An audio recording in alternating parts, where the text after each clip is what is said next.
వేడివేడి అన్నంలోకి, వేడివేడి ఇడ్లీలోకి, చక్కగా సాయంత్రం పునుగుల్లోకి మంచి కాంబినేషన్ అయిన టమోటో చట్నీ ఎలా ప్రిపేర్ చేసుకోవాలో చూసేద్దాం. దానికోసం ఒక బాండీ తీసుకుని 4 స్పూన్లు ఆయిల్ వేసుకుని ఒక 20 పచ్చిమిర్చిని ముక్కలుగా కట్ చేసుకుని వేయించుకోండి. తర్వాత కొంచెం కరివేపాకు, 4 రెమ్మల పుదీనాను కూడా వేసుకుని ఆయిల్లో వేపుకోండి.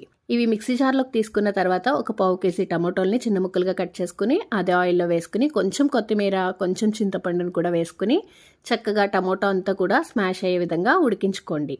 మిక్సీ జార్లోకి కొంచెం జీలకర్ర, ఒక 10 వెల్లుల్లి రెబ్బల్ని వేసుకుని టేస్ట్కి సరిపడినంత ఉప్పును కూడా వేసుకుని ఒక్కసారి ఒక పల్స్లో మిక్సీ పట్టేసుకోండి. చక్కగా ఈ టమోటా మొత్తం కూడా సాఫ్ట్గా ఉడికే వరకు ఆయిల్లో చక్కగా ఉడికించుకోండి లో ఫ్లేమ్లో పెట్టుకుని. ముందుగా గ్రైండ్ చేసుకున్న ఈ పచ్చిమిర్చి పేస్ట్లోకి ఈ టమోటాను మొత్తం కూడా యాడ్ చేసి జస్ట్ ఒక హాఫ్ సెకండ్ పాటు కచ్చాపిచ్చాక ఈ టమోటా పచ్చడిని మిక్సీ పట్టేసుకుంటే ఎంతో ఈజీ టేస్టీ టమోటా కొత్తిమీర పచ్చడి రెడీ. మరిన్ని ఈజీ రెసిపీస్ కోసం మా ఛానల్ సబ్స్క్రైబ్ చేయండి.